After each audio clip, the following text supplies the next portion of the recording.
안녕하세요. 오늘의 사연입니다. 구독과 좋아요 한 번씩 부탁드릴게요. 바로 사연 시작하겠습니다. 저는 경기도에 살고 있는 박보혜이고, 올해 나이는 33살입니다. 동갑내기 남편과 둘이서 살고 있어요.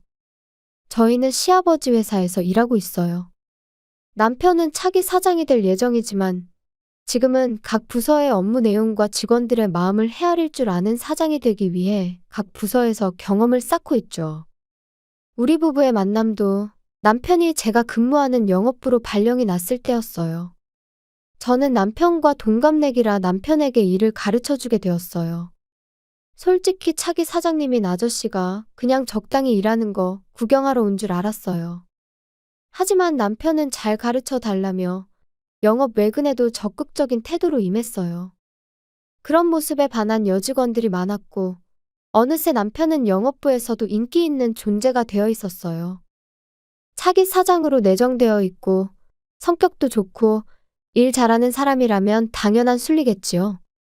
저는 그런 거에 별로 관심이 없어서 한동안은 일만 하려고 생각했어요. 그런데 남편이 저에게 고백을 하길래 저는 다른 사람한테 고백하는 걸 저한테 연습하는 거냐고 되물었어요. 장난으로 한 말은 아니었고, 진지하게 그런 줄 알고 그냥 그렇게 대답하고 말았어요. 남편은 제 대답의 연습이 아니라 정식으로 만나보고 싶다고 말하는데, 이때서야 저는 정말로 진심이란 걸 알게 된 거죠.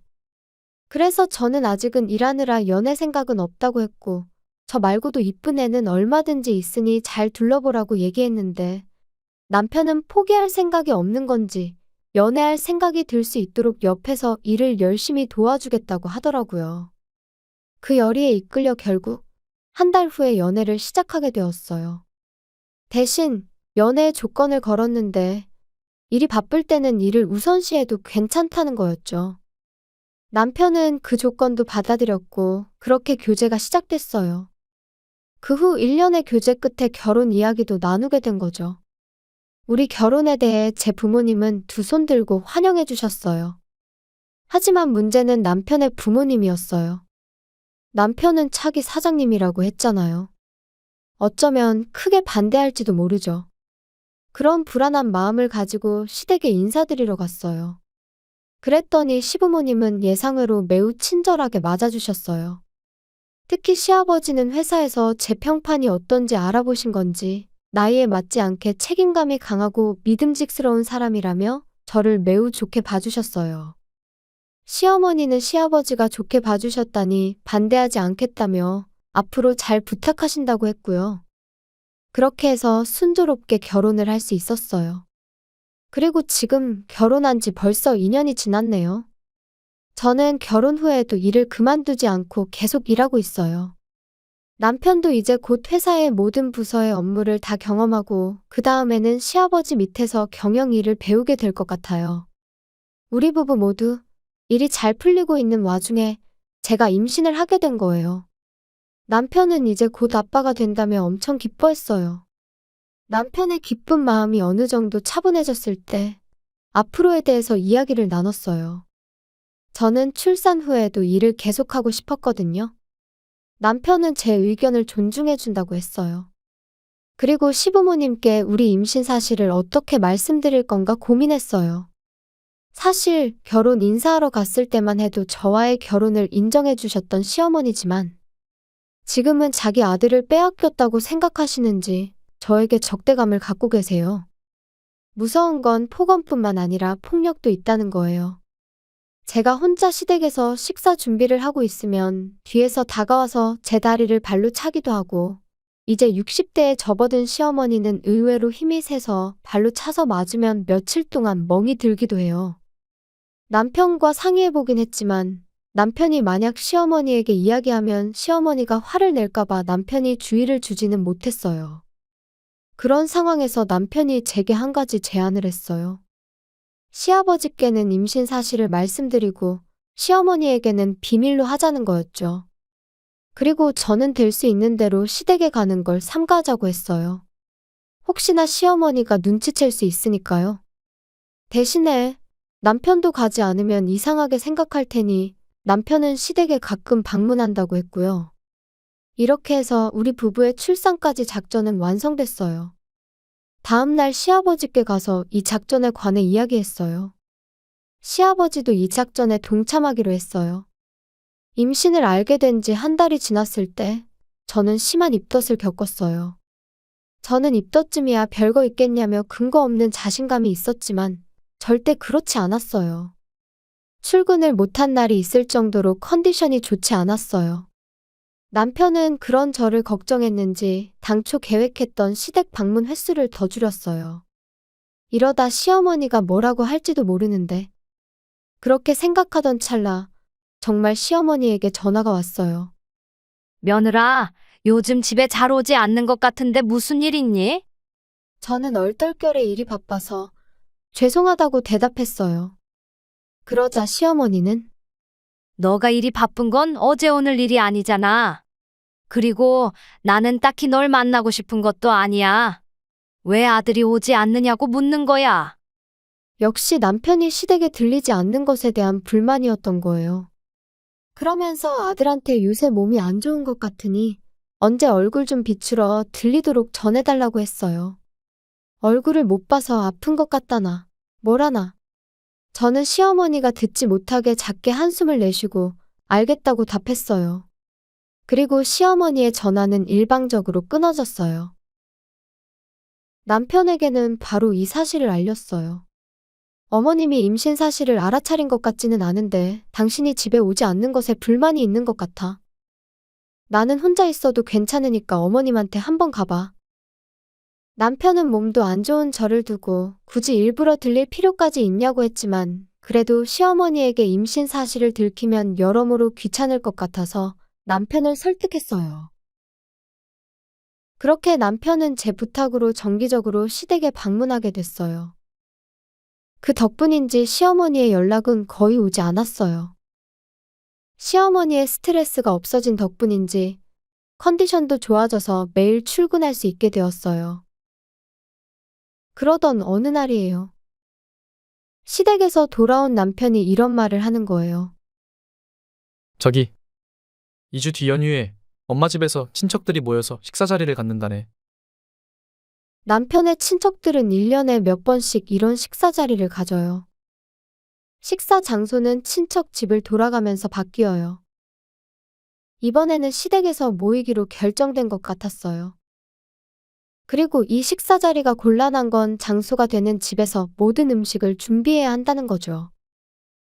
약 1년 전에 시댁에서 열렸을 때는 제가 아침 일찍부터 식사 준비해서 겨우겨우 준비할 수 있었어요.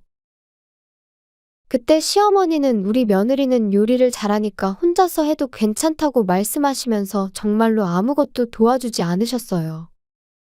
아마 이번에도 마찬가지겠죠? 다만 1년 전과는 상황이 달라요.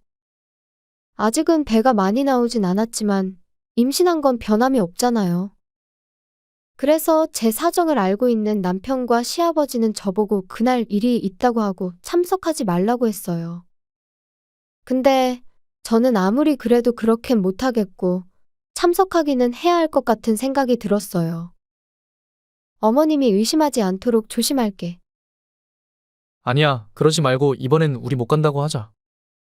아빠가 어떻게든 둘러대 줄 테니까 괜찮을 거야. 괜찮아. 이제 컨디션도 회복했고 괜찮을 것 같아. 혹시 엄마가 눈치채면 뭐라고 할 수도 있을 텐데 정말 괜찮겠어? 응, 괜찮아. 그건 내가 알아서 할게. 이렇게 해서 저는 친척들이 모이는 식사 모임에 참여하게 되었어요. 친척들이 모이는 당일에 저는 아침 일찍부터 시댁에 가서 차근차근 준비하고 있었어요. 예상대로 시어머니는 아무것도 도와주지 않고 거실에서 친척들이 모이기를 기다리고 있었어요. 점심 무렵이 되자 친척들이 하나둘씩 모였어요. 아직 남편과 시아버지는 오지 않았는데 먼저 식사가 시작됐어요. 제가 준비한 음식들이 제법 식탁에 올려졌어요. 다들 맛있다고 칭찬하는 걸 시어머니는 자신의 공으로 돌리려는 듯 자기가 다 가르쳐서 만든 거라며 본인 솜씨인 거나 마찬가지라며 자랑했어요. 친척분들께서 음식 맛있다며 요리하는 방법 배우고 싶을 만하다고 맞장구 쳐주며 칭찬해주니 칭찬에 시어머니는 흐뭇해했어요. 만든 음식을 다 내놓고 나서도 제 일은 끝나지 않아요. 음료수가 떨어지면 바로 준비를 해줘야 하고 앉아있을 틈도 없이 계속 일하다 보니 2시 정도 지났을 때였어요. 남편이 올 시간이 되었죠. 제 피로도도 최고조에 달해 주방에 있던 의자에 앉아 잠깐이라도 휴식을 취하려고 했어요. 그런데 다음 순간 시어머니가 제 쪽으로 다가와 다리를 들어 올리는가 싶더니 그 발이 제 배로 바로 날아왔어요. 지금 뭐 해? 너가 날 시집살이 시키려고 앉아 있는 거야? 며느리는 서 있는 게 상식이야. 시어머니의 힘찬 발길질에 의자에서 넘어졌어요. 그 아픔을 견디면서 생각나는 건 뱃속의 아기였어요. 시어머니가 불러줄 줄 몰랐지만 일단 빨리 구급차 좀 불러달라고 했어요.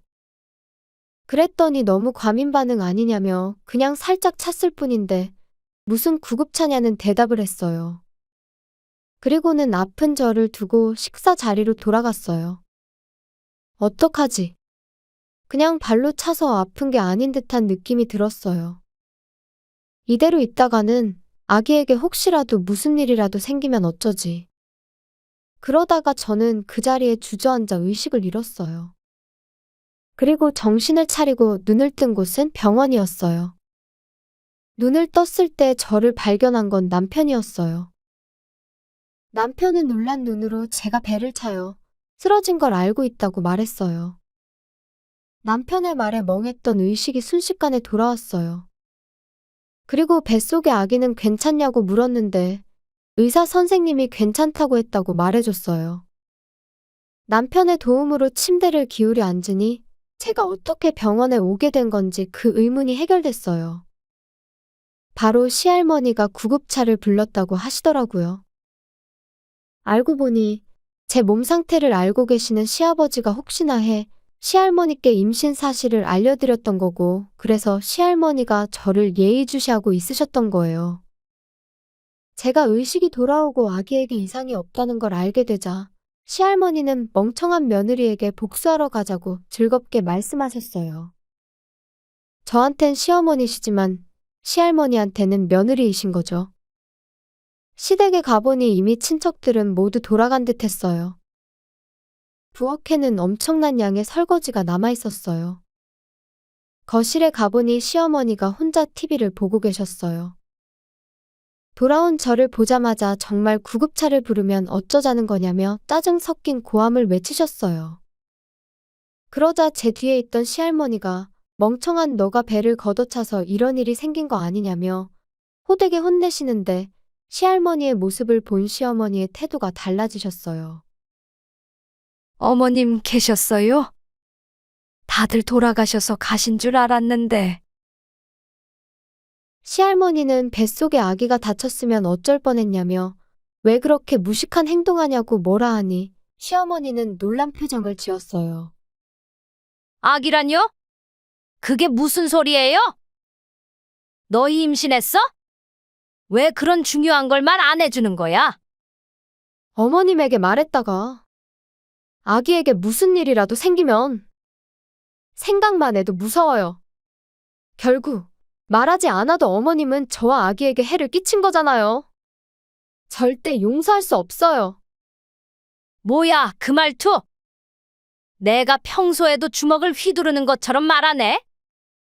저는 그럴 줄 알고 병원에서 진단서 떼웠다고 말하고 진단서를 보여줬어요.